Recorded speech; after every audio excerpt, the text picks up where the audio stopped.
All right, so in this movie, I want to talk about the essential controls you'll need to use during a Zoom meeting. You can see that I already have a meeting active here, and Nick and Jess are both helping me out in this case. Thanks for joining, guys. No problem. All right, so let's take a look at some of the controls that are available when you roll your mouse over the screen. You see that pops open a lot of different buttons here. Here in the upper right, I can go into full screen if I want to take over the entire screen. We also have this option here for gallery view if I want everybody to be equally sized on the screen here. I'm just going to exit full screen here so I have a little more room to work. Now, looking down here in the lower left-hand corner, we have the mute button for the microphone, which we can toggle on and off.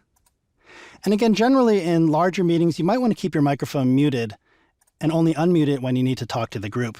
And as we looked at, you can go into settings or preferences here. And under audio, we have this option here to press and hold space key to temporarily unmute yourself, which sometimes is more convenient than having to move your mouse to the lower portion of the screen here to unmute that. We can also stop our video and start it up again. Now, next to the microphone and the camera buttons, we have these up arrows, and this is where you can choose your microphone and speakers, as well as the cameras that you might have connected to your system. Moving over here to the left, we have the invite button, and we saw this before. This is where you can invite other people to the meeting.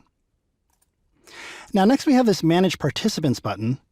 Now, because I'm the host, I see manage participants, but Nick and Jess just see participants down there at the bottom of their screen. But this allows me to control the experience for the people in the meeting. For example, here I can come over to Nick and I can mute his microphone. And we can see a little slash through there and we can no longer hear him if he tries to speak. Or I can come up to Jess here, and if I click the More button, we can choose Stop Video. So we can no longer see her, but Jess, you can still hear me, correct? Correct. Right. Now, even though we can turn off microphones and cameras, we can never turn them back on without the user's permission. So if I come back up to Jess's name here and click More, notice it says Ask to Start Video. So if I select that, she's actually seeing a message asking her to start it up, but she can actually deny that request if she wants to. And you can see here, it says Jess will start the video later. But she can turn that on now again if she wants to. And she's back. Now, I can come up to Nick here and unmute him because I did mute him myself. But now if Nick mutes his own microphone. Okay, muting. We notice again the slash through the microphone there, but if I click unmute, I've just sent a request to him and he has to choose to unmute his microphone, which he can do now. Unmuted. There you go. And there's some other things you can do here from the More menu.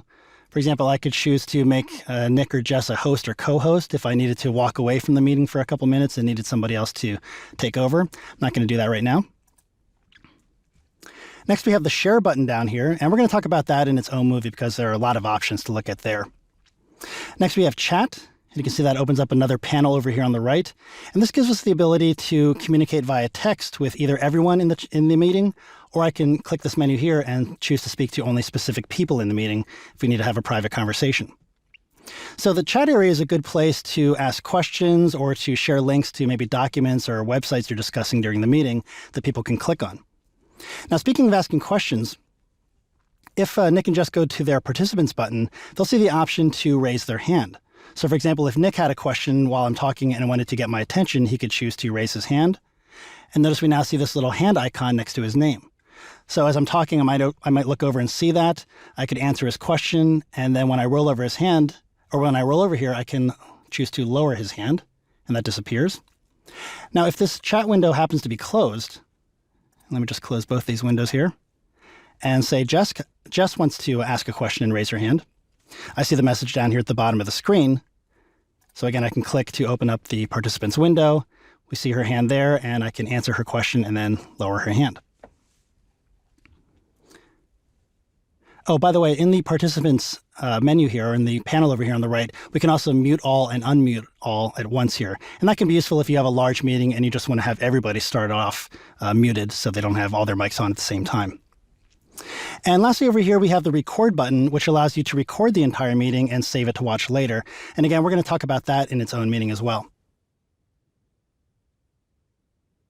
And that pretty much covers the interface options for when you're in a meeting here. Thanks for helping me out, you guys.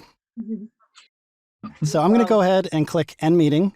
Now that gives me the option here to leave the meeting, but to also leave the meeting room open if Jess and Nick still have things to discuss, or I can click End Meeting for All, which will disconnect all of us from the meeting, which is what I'm going to do. So I'll talk to you guys later. Bye. Thanks. Yeah. And now we've ended the meeting and we're back inside the Zoom desktop interface.